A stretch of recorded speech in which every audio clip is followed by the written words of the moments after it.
There's no feeling more intense than starting over. If you deleted your homework the day before it was due, as I have, or if you left your wallet at home and you have to go back after spending an hour in the commute. If you won some money at the casino and then put all your winnings on red but it came up black.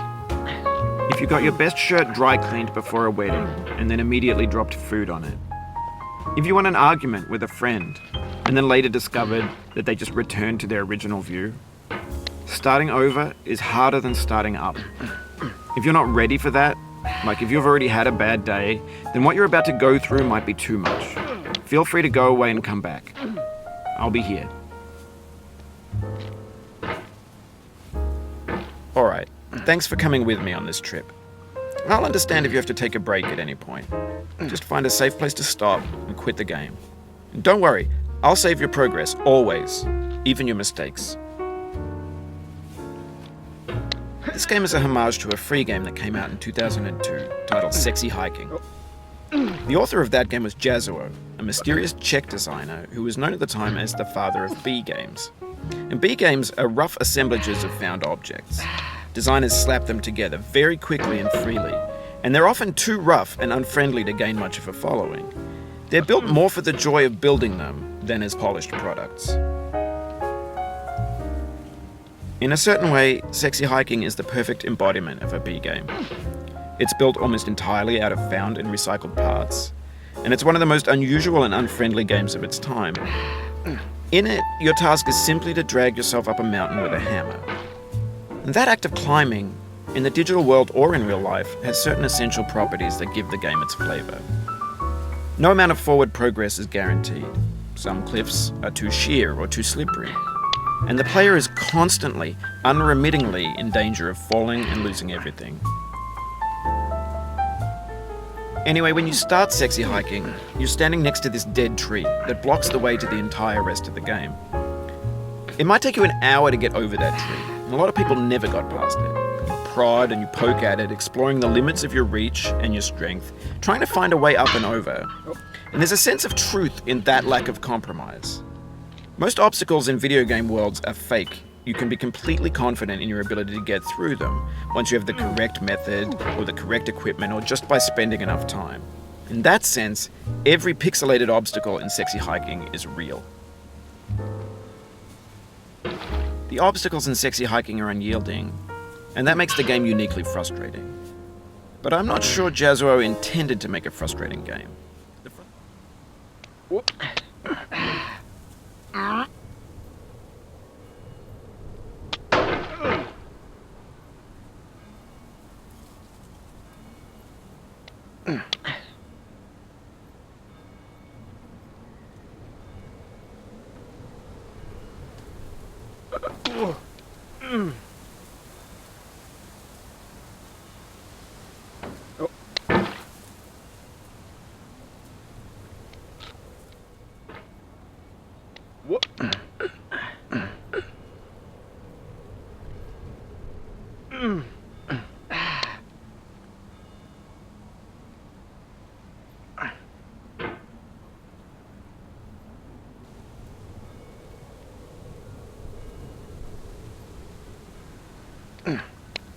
For years now, people have been predicting that games would soon be made out of prefabricated objects, bought in a store and assembled into a world.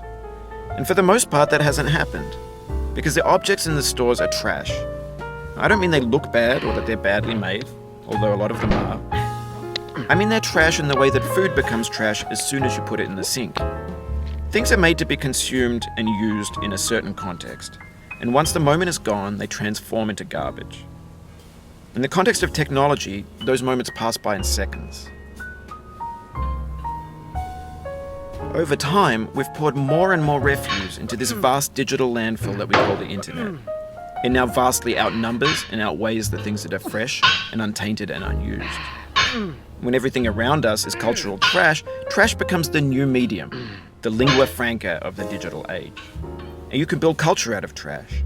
But only trash culture. B games, B movies, B music, B philosophy. Maybe this is what digital culture is. A monstrous mountain of trash, the ash heap of creativity's fountain.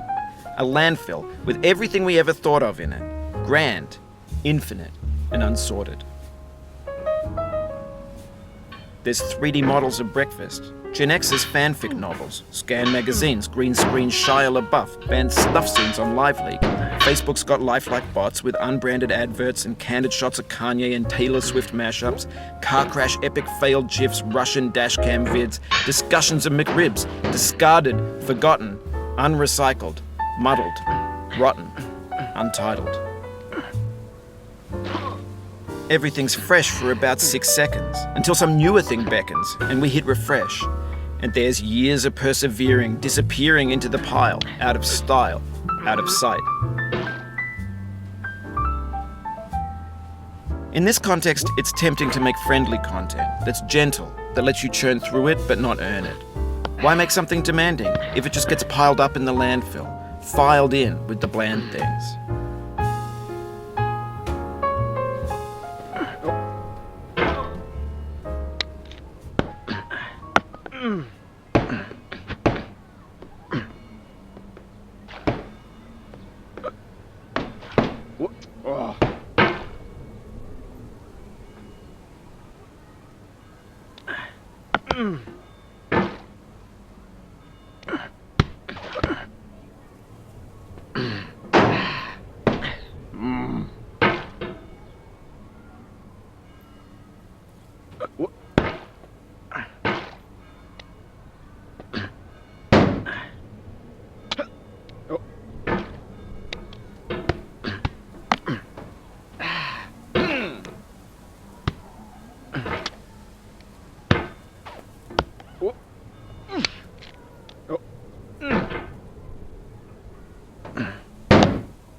Oh, you just lost a lot of progress.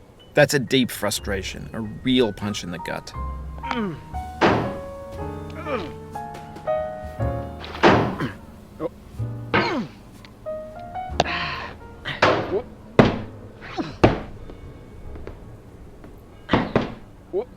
Oof, sorry about that.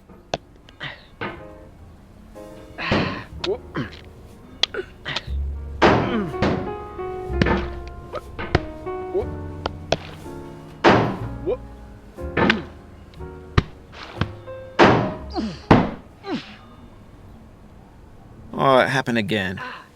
Keep on trying, don't let it get to you.